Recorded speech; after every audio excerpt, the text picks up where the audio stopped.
Yo, what's going on, guys? Welcome back to the channel. Today we have the Book of Boba Fett, Episode 1. Extremely excited about this one, especially after the fantastic ending that we had for The Mandalorian Season 2 and into that post-credit scene, therefore teasing this show's forthcoming. But I'm very, very excited for this. I know that there hasn't been a lot of hype around it, especially compared to The Mandalorian Season 2. After that show picked up quite a bit and we kind of saw where it was heading, with the Jedi showing up at the end, all the cameos we got in that, which I think we will get in this as well.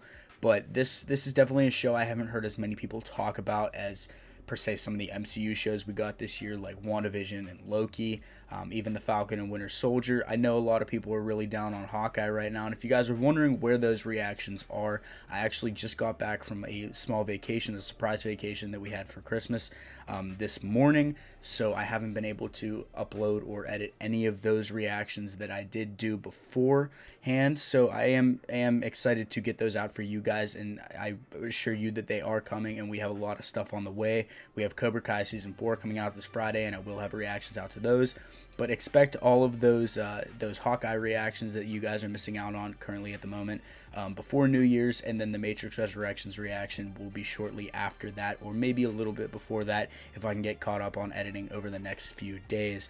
But like I was saying, this show definitely doesn't have as much hype as per se some of the MCU shows, like WandaVision and Loki, like I was saying.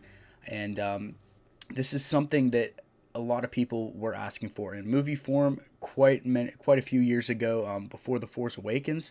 I remember whenever Disney first bought Lucasfilm, this was one of the first rumored projects that they were going to be making, and then obviously that didn't work out, and now we are getting it in the show after he was reintroduced in The Mandalorian Season 2, which I'm grateful for, because Boba Fett is one of my all-time favorite characters from Star Wars, not just because of how cool he was in The Mandalorian, but because of the mystery and the questions that people had after seeing him in The Empire Strikes Back, and then furthermore in after episode 2 and 3 with the clones, Jango Fett, and even into the Clone Wars with a younger Boba Fett. I think some of that stuff is going to be covered in flashbacks. It'd be really, really cool if we got stuff from Empire Strikes Back, and even cooler if they got the actor that played him in episode 2 to come back to do some flashbacks, like, from the Clone Wars. I think that'd be really, really cool as well. But I'm very excited about this show. This show has a lot of things running for it right now. We heard that the first 15 minutes of the first episode is all that we've seen so far from the trailers and TV spots. So that leaves a lot of room if we're going based off of some of the run times of The Mandalorian Season 2 and even 1. A lot of the episodes in Season 1 were around 38 to 45 minutes in length. All ranging around there. I think a few were a little bit shorter than that in Season 1. And then in Season 2, it definitely took a dip. I remember, Episode 1 was like 52 minutes. So that was, I think, the longest Star Wars episode we've had so far. And then as the episodes went on, they started to dip down in time length a lot, and I know a lot of people didn't like that, but you can't disagree that season packed a lot of punch into what they gave us. There was barely any filler in that season besides maybe 1 or 2 episodes, but I think we can all live with that. And what we are being promised here is an all-killer, no-filler show. Robert Rodriguez actually said that himself.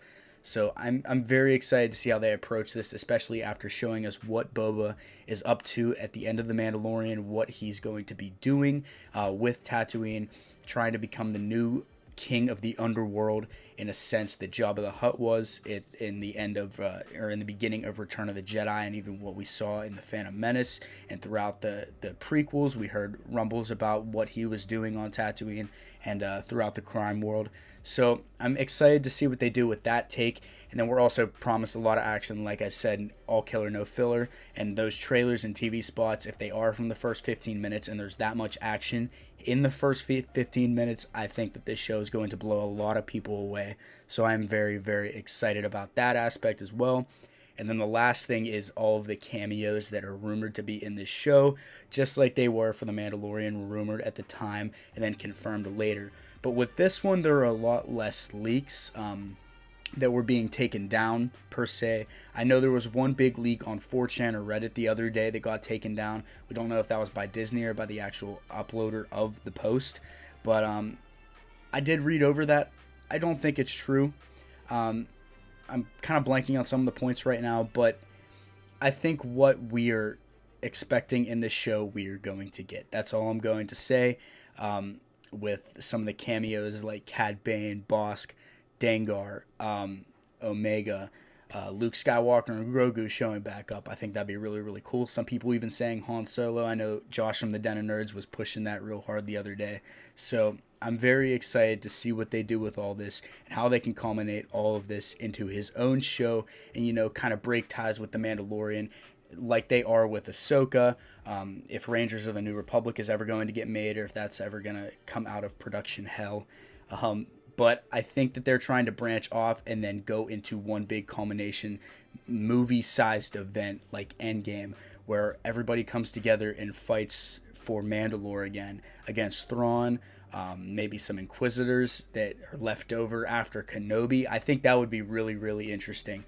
They still believe in what the Empire stands for, and they all come together and they try to push the rebels and all the Mandalorians from taking back Mandalore, and obviously all of the characters that we are getting to know in these shows are all pushing to take back Mandalore themselves, with Bo-Katan as their leader, or Din Djarin. I think that would be really, really cool.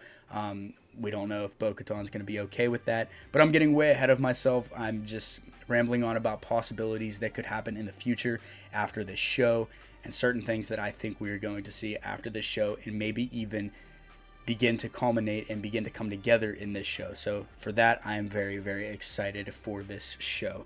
But before we get into it, I just want to say, if you guys are new to the channel, please consider hitting that subscribe button, like button, turning on post notifications, whatever you guys want to do to support the channel. I would greatly appreciate it. Memberships will be up very, very soon, so you guys will be able to see full-length reactions to all the TV shows and movies I will be doing in the future, Hawkeye being the first series that you guys will see full-length reactions to, and The Matrix Resurrections being the first full-length movie reaction you guys see up on those memberships. So if you are interested in that, I would greatly appreciate it. But without further ado, I'm super excited, so let's go. Oh, dude, it's so nice to be back in this world again. I like the ominous tone. Damn, that was an exact shot, too, from Return of the Jedi.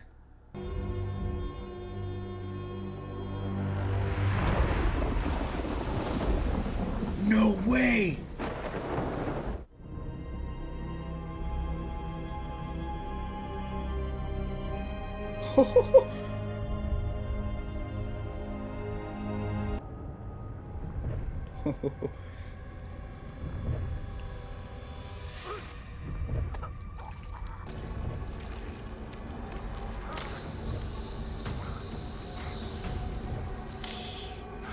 Oh, no way. That's awesome. Oh, is this a sail barge rubble?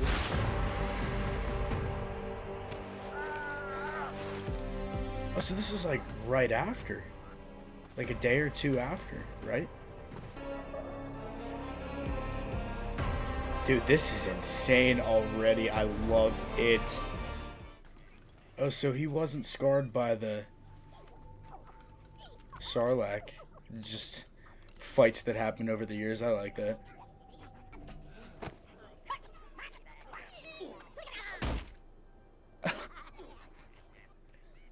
Just got bested by a bunch of Jawas.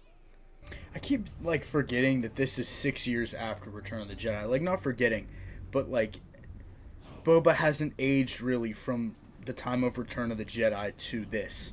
I mean, it's only been 6 years. But like, obviously this flashback is, what, days after Return of the Jedi, maybe? Or maybe it was scarring from the Sarlacc? I have no idea.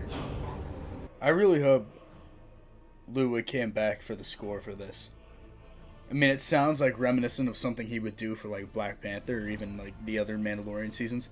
But I'm really hoping they brought him back because his scores are just fantastic. So I guess these are like different kinds of Tuskens.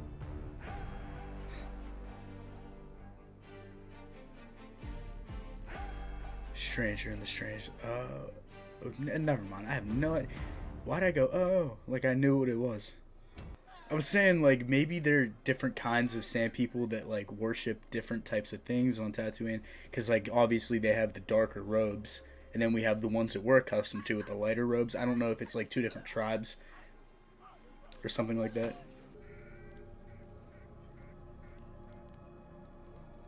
It's always nice seeing Rhodians again. They're probably one of my favorite, like, design-wise, as far as Star Wars aliens go.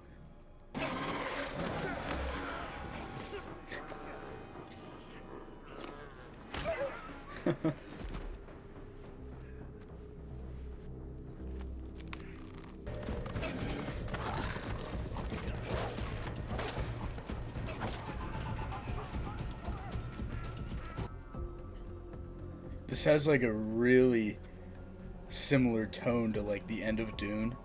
I wonder how long this is after The Mandalorian Season 2. Because, I mean, at the end of Season 2, he still had the scars and the burns, no eyebrows. At least in Episode 6 and even 8 whenever we saw his face a little bit. We really need a protocol droid. Presenting Doc Strassi, leader of the Trandoshan. Oh, no way. Protectors of the city center. May you never leave, Mosespa. Even when a Trandoshan pays you a compliment, it sounds like a threat. I was just about to say, that didn't sound very friendly. I'm not being carried around the streets like a useless It's like a noble. robot dog. It is a sign of power. It literally is, that's crazy. Is that Max Rebo? So he did survive. Then there's Rex. As in the droid. Yes, it is yours now.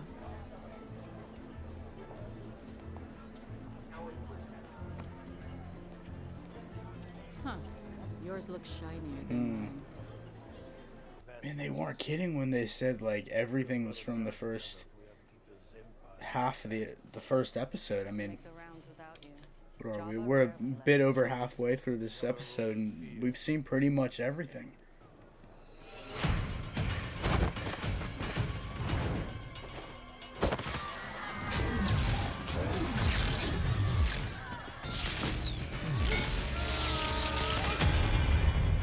Dude, Boba's just a tank.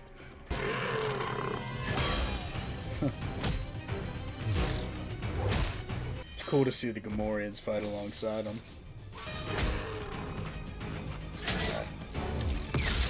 They just do a blood spur on a neck slice in Star Wars? In Disney Plus Star Wars.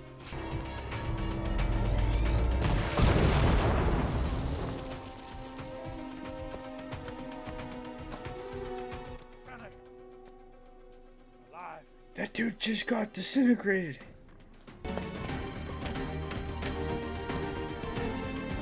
I'm liking the snow work. The snow work's good. Now this feels very Star Warsy. Oh.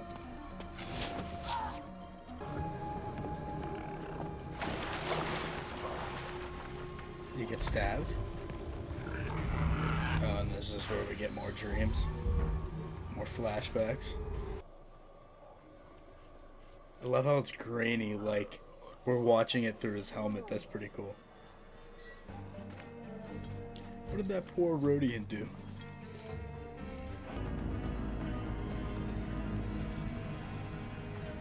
Is that Toshi Station? Or is where they're going Toshi Station? Because I know we saw that in the trailers. Or TV spots, that is.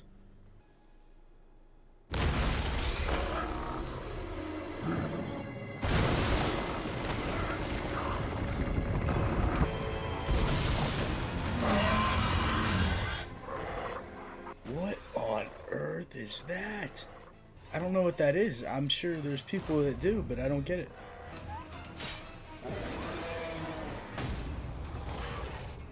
Oh, the kid's dead.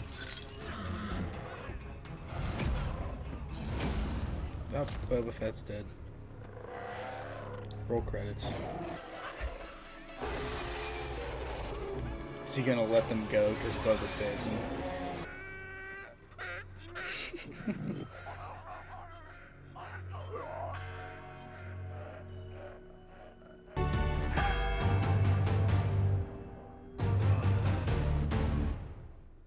Oh, that's it, bro. No.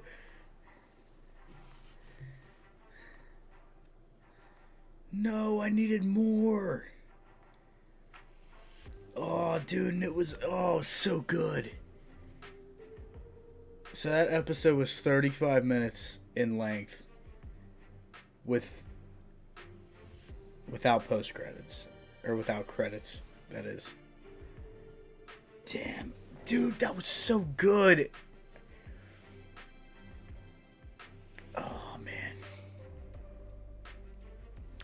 All right, well, I'm really looking forward to next week now. Finding out who those assassins were, who were chasing them down and trying to kill Boba. It seems that he's not getting the respect that he wants, because if he was getting the respect that he was asking for, then whenever he dropped his helmet, those people on the streets wouldn't have taken the credits or anything like that. So I think throughout this show we're going to see that arc of him gaining the respect that he wants to enable him to become the true crime lord of Tatooine, the true crime lord of the underworld. So I'm very excited to see that established. Also, that thing about I said something mid-reaction about how most of the scenes that we have seen from the trailer were that statement was true. It ends up not being true, because there are a few things in the trailer left that we still have not seen. We did see the one fight. We didn't see the Tashi Station thing. I don't know if he was specifically talking about the first trailer, because I'm pretty sure the first trailer had nothing else new, or at least everything in the first trailer was from this episode. And then I think some of those TV spots gave away maybe some flashbacks of like things from the second or third episode, probably second episode if I were to guess. But my point being, we still have a ton of stuff to get into with this show, and I cannot be more thrilled about it.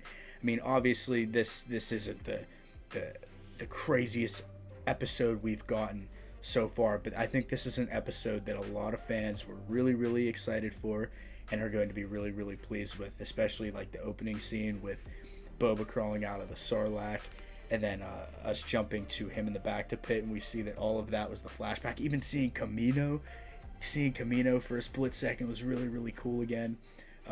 They filmed some new scenes as a flashback for when Boba found his dad's helmet after seeing him decapitated by Mace Windu. Maybe foreshadowing that we're going to see Mace Windu in this. Who knows? That would be really, really cool. If Samuel L. Jackson walks out in one of the last episodes, or in the last episode, I'm going to lose my mind. But strictly speaking, with this episode, like I said, I really liked the opening. The opening of this episode was really, really good. Everything I hoped for with the Sarlacc, seeing what's happening, how he got rescued. Obviously, the Jawas just took it off of him, and then Cobb Vanth found it a few years later. And then seeing him captured by the Sand People and, gaining their respect by helping them out, taking down whatever that creature was. I'm sure that's something from like a video game or a comic that I'm not picking up on. I didn't pick it up right away for the Crate Dragon in Season 2, Episode 1. So it's going to take a little bit to understand that aspect of it.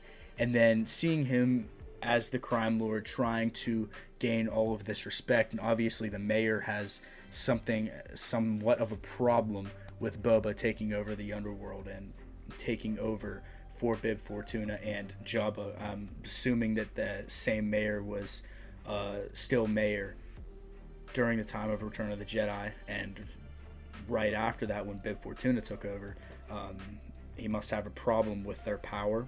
Maybe it is a new mayor, and that's why he has a problem with it and didn't have a problem with them, or maybe they were just too powerful.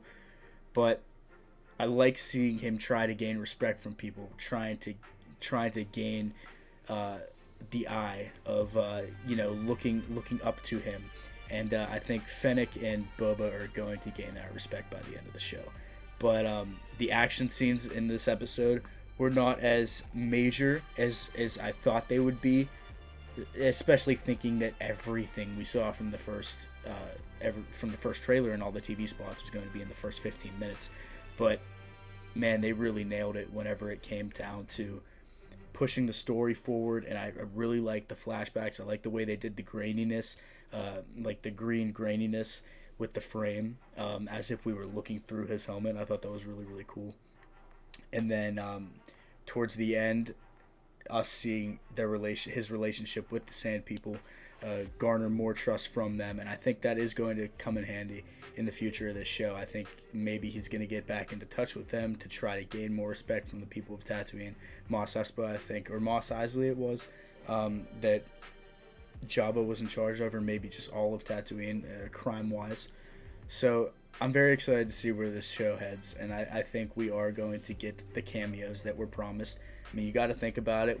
Actually, that's a lie. We did get Boba Fett at the end of episode 1 of The Mandalorian. We also got Cobb Vanth cameo from the Aftermath books. But I think that stuff is coming. I think they don't want to rush it, obviously. It's only 7 episodes, so people would probably like to see the story roll a little bit faster than, per se, like Bad Batch and The Mandalorian, even though it was just 8, 1 episode longer. So overall, definitely an accurate statement to say all filler, no killer, especially with this first episode. Can't really judge the whole show yet, but with this first episode, that rule definitely applied. So what did you guys think? Let me know what you guys thought down in the comments below. And as always, I please ask, if you guys are new to the channel, please consider hitting that subscribe button, like button, turning on post notifications, whatever you guys want to do to support the channel. I would greatly appreciate it. So without further ado, hope you guys did enjoy, and I will see you all in the next one.